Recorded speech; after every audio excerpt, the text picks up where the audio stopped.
Praise Lord, hallelujah. प्रभु की स्तुति हो। हमारे अति पवित्र परमेश्वर के नाम की स्तुति और महिमा आज के दिन हो। हालेलुया। मेरे प्रिय लोग, परमेश्वर ने हमें एक साथ 2021 दिसंबर 12 तारीख प्रभु ने आशीषित करके दिया है कि हम अपने अति पवित्र परमेश्वर की आराधना और स्तुति कर सके। और आज प्रार्थना और उपवास का दूसरा दिन है। हालेलुया। परमेश्वर की उपस्थिति को अनुभव करने का अच्छा अवसर है। मेरे प्रिय लोग, उसके लिए धन्यवाद दे। हाथ उठाकर प्रभु की स्तुति करें। धन्यवाद पिता, धन्यवाद धन्यवाद धन्यवाद। हालेलुया। धन्यवाद धन्यवाद धन्यवाद धन्यवाद धन्यवाद धन्यवाद। पिछले पूरे दिन भर प्रभु ने हमें संभाला, उसके लिए हम धन्यवाद कहे। धन्यवाद पिता, धन्यवाद धन्यवाद। हालेलुया। प्रभु हम आपकी स्तुति करते हैं। पिछले रात भर प्रभु आपने हमें अच्छी नींद दी, उसके लिए धन्यवाद। आपने हमें संभाला, उसके लिए धन्यवाद पिता। Hallelujah hallelujah hallelujah.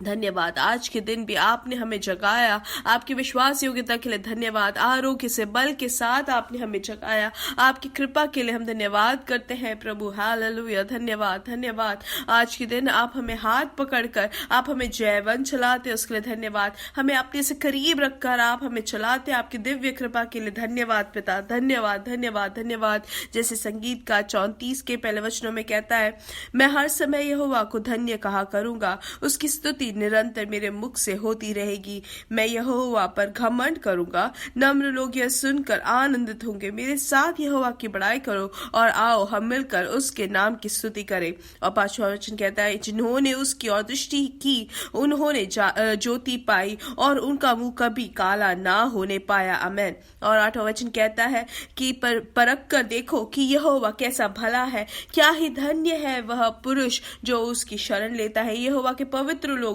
उसका भय मानो, क्योंकि उसके डरवैयों को किसी बात की घटी नहीं होती। हालेलुया। इसलिए हम प्रभु की आराधना करें, स्तुति करें। ये प्रभु का दिया हुआ एक सुंदर समय है। हमारे महान और कृपालु प्रभु की हम आराधना करें, एक मन से हम प्रार्थना करें। हालेलुया। एक मन से आराधना करें, स्तुति करें। हालेलुया। हमारी सभी जरूरतों को हम धन्यवाद के साथ बताएं। और आइए आंखों को बंद करें, हम प्रार्थना करेंगे। हमारे स्वर्ग पिता, हम एक साथ यीशु मसीह के नाम से हम इस सुबह के लिए, इस समय के लिए हम धन्यवाद करते हैं। पिछले पूरे दिन भर प्रभु आपने हमें संभाला, रात को अच्छी नींद दी, आरोग्य से बल के साथ आपने हमें जगाया, उसके लिए धन्यवाद पिता। आज के दिन आप हमें जयवंत, आप हमें चलाते हैं, आपकी विश्वास योग्यता के लिए धन्यवाद प्रभु। आपने हमें अब तक जो अद्भुत तरीके से जब संभाला है, आज जब हम आपकी स्तुति करने का भी आपने मौका जो दिया है, उसके लिए हम धन्यवाद करते हैं। हालेलुया। आपने हमें अपने हथेलियों पर आपने रचा, उसके लिए धन्यवाद। एक माता भूल भी जाए तो भी आप हमें कभी भूलते नहीं, उसके लिए धन्यवाद। आप हमें अपने हथेली पर आप लिए फिरते हैं, उसके लिए धन्यवाद पिता। हालेलुया। ये संदेश सुनने वाले हर एक जन को आपके हाथों समर्पित करते हैं, यीशु मसीह के नाम से। हर एक जन आशीषित रहे। हालेलुया। इनका पारिवारिक जीवन आशीषित रहे, इनका नौकरी आशीषित रहे, इनके बच्चे आशीषित रहे। हर जगह प्रभु, हर चीज में आपके भलाई से आप उनको तृप्त करें। इनका परिवार जो है, इनका पारिवारिक जीवन आपके समाधान से, खुशी के साथ भर जाए। हालेलुया। उनके हाथों में प्रभु आप समृद्धि दे, हम प्रार्थना करते हैं। आप हर जगह उनको भलाई से तृप्त करते हैं, उसके लिए धन्यवाद। अगर आप भलाई करते हैं या आप आदर करते हैं तो कोई भी उनको अपमानित नहीं कर सकते, हम जानते हैं। हालेलुया। कोई भी रोग से अगर पीड़ित हो तो हर एक रोग के अनुभव से यीशु मसीह के नाम से उनको छुटकारा मिले। जो हाथ पैर में जो सुन होने का जो अनुभव है, या दर्द या परेशानी का जो भी है प्रभु, परेशानी यीशु मसीह के नाम से उनको चंगाई मिले। हालेलुया। वो सुन जो होने का अनुभव आपने दूर किया, उसके लिए धन्यवाद। पेट में जो परेशानी है, यीशु मसीह के नाम से उसमें से उनको चंगाई मिले। आर्थिक विषय में जो भार से है, आप उनको पूर्ण तरीके से छुटकारा, चंगाई दे। हालेलुया। प्रभु आप पवित्र आत्मा की भलाई और पवित्र आत्मा की जो अगुवाई है, वो आपने बच्चों के जीवन में आप पूरा करें, उसके लिए धन्यवाद। जो गलत रास्ते में गए उनको आप सही रास्ते में दिखा रहे हैं, उसके लिए धन्यवाद प्रभु। आपको जो ढूंढते हैं उनको आप भी ढूंढ कर आप उनको अपने और करते हैं, उसके लिए धन्यवाद पिता। इन दिनों में आपकी और दृष्टि लगाकर जीने में सहायता करें, परिवार में और भी समाधान से आप चलाए प्रभु। हालेलुया। हर एक समाधान का जो भी बंधन है यीशु मसीह के नाम से आज टूट जाए। हालेलुया। जो घाव जो सूख नहीं रहे यीशु मसीह के नाम से उसमें से उनको छुटकारा मिले। जो मन में जो दर्द जो चुभ रही है यीशु मसीह के नाम से उसमें से उनको छुटकारा मिले। प्रभु जो भी प्रार्थना और उपवास में है आप उनको आशीषित करें, प्रार्थना करने के लिए कृपा दे, वचन को सुनने के लिए और सीखने में प्रभु आप उनको कृपा दे। शाम को जो मीटिंग है उसके भागी होने में आप कृपा दे। आपकी कृपा से आप हमें भरपूरी से आप आशीषित करते हैं, उसके लिए धन्यवाद। सारा आदर और महिमा हम आपको ही देते हैं। यीशु मसीह के नाम से हम मांगते हैं, आमीन आमीन आमीन। हालेलुया। परमेश्वर आपको बहुत आज से आशीष दे। परमेश्वर की कृपा और समाधान आपके जीवन में बढ़ती जाए बढ़ती जाए बढ़ती जाए, हम प्रार्थना करते हैं। हालेलुया। और प्रभु के अद्भुत आश्चर्य कर्म देखने के लिए हम अपने आप को तैयार कर रहे हैं। इसलिए मेरे साथ का आवाज ऊंचा करके कि अब तक जो मैंने नहीं देखा, जो अब तक सुना नहीं, जो किसी के हृदय में भी नहीं आया, वैसे आश्चर्य महान चीजें परमेश्वर हमें उसमें से लिए फिरेंगे। हालेलुया। और विश्वास के साथ हम ये सब देखेंगे और विश्वास के साथ हम उसमें चलेंगे। हालेलुया। अधिकार महिमा में प्रभु हमें हाथ पकड़कर चला रहे हैं और आज उपवास और प्रार्थना का दूसरा दिन है। तो ये मैसेज में ही हम देख सकते हैं, उसमें लिखा है कि मत्ती सुसमाचार 6 से 10, प्रेरितों के काम 2 और रोमियो की किताब का 6 से 10 और प्रकाशित वाक्य 2 हमें पढ़ना है। इसलिए बिना भूले हम वचन को सीखें, वचन को पढ़े और कल का जो मीटिंग का जो मैसेज है उसको बार सुने और आज का मॉर्निंग मैसेज को भी बार बार सुने और शाम की मीटिंग में उसके भागी होने से पहले आप प्रार्थना करते हुए उसके भागी बने। और हमारे प्रियजनों को भी जरूर आप बुलाए, आमंत्रित करें ताकि वो भी आशीषित हो जाए। हालेलुया। आइए हम देखेंगे परमेश्वर के वचन की और लूका की किताब 10 का 42। उसमें क्या लिखा है, परंतु एक बात अवश्य है और उस उत्तम भाग को मरियम ने चुन लिया है जो उससे छीना ना जाएगा। तो हम यहाँ पे क्या देखते हैं मेरे प्रिय लोग, एक बात अवश्य है कि उस उत्तम भाग को मरियम ने चुन लिया है। तो यहाँ पर क्या लिखा है, जो उत्तम भाग है उसके बारे में हम ध्यान देंगे। हम ये 10वां अध्याय को अगर हम 38 से अगर हम पढ़ेंगे तो हम अच्छे से समझ सकते हैं यहाँ पर क्या हो रहा है। यहाँ लिखा है कि फिर जब वो जा रहे थे तो वह एक गांव में गया और मार्था नाम एक स्त्री ने उसे अपने घर में उतारा और मरियम नाम उसकी एक बहन थी। वह प्रभु के पाँवों के पास बैठकर उसका वचन सुनती थी। पर मार्था सेवा करते करते घबरा गई और उसके पास आकर कहने लगी। तो हम क्या देखते हैं कि मार्था जो है बहुत ही ज्यादा सेवा करने वालों में से है और वो सेवा करते करते उसका मन जो है व्याकुल होता गया, वो इसलिए घबरा गई। वो इधर उधर जाती है, ऐसा कुछ करती है, कुछ और करने की कोशिश करती है, कैसे न कैसे परमेश्वर यीशु मसीह को खुश करने के लिए वो कोशिश कर रही है, व्याकुल होते हुए और जब वो भागती रहती है घबरा गई कि कैसे होगा पूरा काम। और हम यहाँ पे मरियम को देखें तो वो क्या कर रही है, वो यीशु मसीह के प्रभु के पाँव के पास बैठकर उसका वचन सुन रही है। तो आगे यहाँ पे लिखा है 40 में कि हे प्रभु, क्या तुझे कुछ भी सोच नहीं कि मेरी बहन ने मुझे सेवा करने के लिए अकेले ही छोड़ दिया है, सो उससे कह कि मेरी सहायता करे। तो यहाँ पर मार्था क्या कर रही है, दो चीजें यहाँ पर नाराजगी जता रही है कि पहली चीज तो प्रभु के बारे में कि प्रभु को कोई सोच नहीं है क्या, और दूसरी चीज कि मार्था उसकी सहायता नहीं कर रही है इस बात का। तो यहाँ पे हम देख सकते हैं कि उसके मन में कितनी व्याकुलता है, कितनी ज्यादा वो घबरा गई है और वह कोशिश कर रही है प्रभु से बोलने की कि वो उसको डांट दे। लेकिन हम वचन में देखते हैं 41 में लिखा है कि प्रभु ने उससे उत्तर दिया, मार्ता है मार्ता।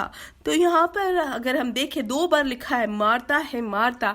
हम देख सकते हैं कि वचन में कहीं पे भी 2 बार किसी को बोला गया है, जैसे कि आमीन आमीन बोला है तो मतलब उसमें बहुत प्रधानता है। वैसे ही मार्ता मार्ता करके जब यीशु मसीह पुकारते हैं तो बहुत ही प्रमुखता से वहां पे प्रधानता से वहां पर यीशु मसीह उनको कहते क्या है कि तुमने क्या किया है कि तुम बहुत बातों के लिए चिंता करती और घबराती है। तो मतलब बहुत सारी चीजों को लेके वो व्याकुल हो रही है, बहुत सारी बातों को लेके वो चिंता कर रही है। वैसे हम में से भी काफी लोग हैं, कैसे मेरे पति का कार्य होगा, मेरे बच्चों का काम कैसे होगा, मेरा पढ़ाई कैसे होगा, या मेरा काम कैसे होगा। ऐसे सब बहुत ही ज्यादा चिंता करने वालों के लिए आज के दिन पवित्र आत्मा अगुवाई देते हैं कि हमारे मन को हमें व्याकुलित नहीं करना है, हमें चिंता नहीं करना, हमें घबराना नहीं है। और ये यीशु मसीह को पसंद भी नहीं है कि हमारा मन ऐसे घबराए रहे। परमेश्वर चाहते हैं कि हम आराम से, हम पूर्ण तरीके से परमेश्वर पर विश्वास करते हुए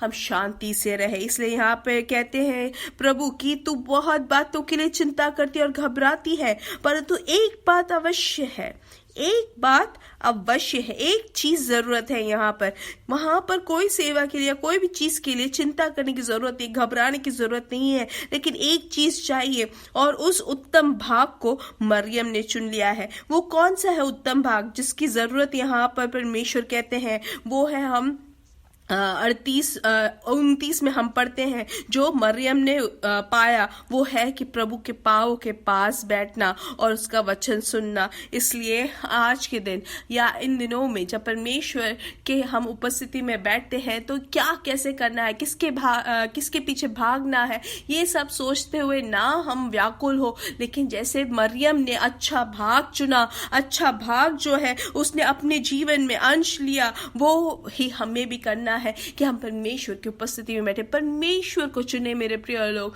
हम कोशिश कर रहे होंगे कि कैसे 2022 में कैसे कामों में हम बढ़े, या हम अपना नाम कैसे बड़ा करें, या हमारा व्यापार कैसे बढ़ाई करें। वैसे हम सब सोच के हम चिंता करने वाले होंगे, लेकिन परमेश्वर आज अगुवाई देते हैं कि आने वाले दिनों में हम परमेश्वर के पाँव में बैठकर परमेश्वर की आवाज को सुने और हम वहां पर उसी में ही खुश हो। वही आवश्यक है करके वचन कहता है। अगर परमेश्वर ये कहता है तो वही बुद्धि है। मेरे प्रिय लोग, वचन जो कहता है वो सबसे अच्छा है। वचन कहता है कि हम परमेश्वर को चुने, उनके पाँव में बैठे, हम उनके वचन को सुने, हम उनसे सुने। इसलिए अपने हृदय, अपने दिल को, हमारे आंखों को सब खोलकर परमेश्वर की ओर दृष्टि लगाते हुए बैठे। जैसे मरियम ने यहाँ पर उनका कान, उनका आंख, सब कुछ परमेश्वर की ओर था कि परमेश्वर ने जो कहा वो सब प्राप्त करके बल पाए। वैसे ही जब हम उपवास और प्रार्थना में जब हम बैठे हैं तो हम परमेश्वर के हर एक वचनों को, परमेश्वर की उपस्थिति को अनुभव करते हुए, पर हमारी दृष्टि परमेश्वर की ओर लगा के हम वो उत्तम भाग को हम अपने जीवन में भागी बनाए। हालेलुया। अगर हम भजन संहिता में हम 30:11 में हम पढ़ते हैं या 4 वचन में पढ़ते हैं कि परमेश्वर में ही अगर हम प्रसन्न करते हैं, मेरे प्रिय लोग, परमेश्वर पे ही आसरा रखते हैं, तो हमारा जो आंख, कान, सब कुछ परमेश्वर की ओर ही लगी रहती है। हालेलुया। हम और किसी चीज के लिए हम प्रधानता नहीं देंगे, लेकिन परमेश्वर को ही देंगे। हालेलुया। और परमेश्वर हमारी सभी जरूरतों को पूरा करके देंगे। हालेलुया। हमारे मन में भी जो सोच है वो सब परमेश्वर पूरा करके देंगे। हालेलुया। इसलिए हम 127 में भी पढ़ते हैं कि क्या कहता है वचन, यदि घर को यहोवा ना बनाए तो उसके बनाने वालों को परिश्रम व्यर्थ होगा। यदि नगर की रक्षा यहोवा ना करे तो रखवाले का जागना व्यर्थ ही होगा। तुम जो सवेरे उठते और देर करके विश्राम करते और दुख भरी रोटी खाते हो, यह सब तुम्हारे लिए व्यर्थ ही है, क्योंकि वह अपने प्रियो को यूं ही नींद दान करता है। हालेलुया। नींद में ही दान करने वाला परमेश्वर है। हालेलुया। इसलिए हम जैसे मरियम ने अच्छा भाग चुना, हम भी वही अच्छा भाग चुने, हम परमेश्वर की दृष्टि लगाए। मेरे प्रिय लोग, अगर हम अपने खुद के काबिलियत से कुछ करने की कोशिश करेंगे तो हमें एक सीमित रहता है, हमें एक सीमा है कोई भी कार्य करने का। हमें एक सीमा रहती है हमारी क्षमता में कि कोई भी कार्य पूरा करने का। लेकिन जब परमेश्वर को हम चुनते हैं, हम परमेश्वर की सीमा में हम करते हैं, और वो जो सीमा है वो पूरा सामर्थ से भरा है, वो असीम है। मेरे प्रिय लोग, हालेलुया। इसलिए परमेश्वर की ओर दृष्टि लगाए, परमेश्वर के पाँव में हम बैठने के लिए हम इन दिनों में तैयारी से बैठे रहे। हालेलुया। और जब हम ऐसे बैठते हैं, परमेश्वर की बुद्धि हमें मिलेगी। मेरे प्रिय लोग, हर चीज में परमेश्वर का कृपा हम देख सकते हैं। हालेलुया। मेरे साथ का यीशु मसीह के नाम से हम पढ़ेंगे और बढ़ेंगे और बढ़ते ही जाएंगे। We are blessed, we are really blessed, and we are permanently blessed, and we are highly favoured. God bless you, God bless you, God bless you.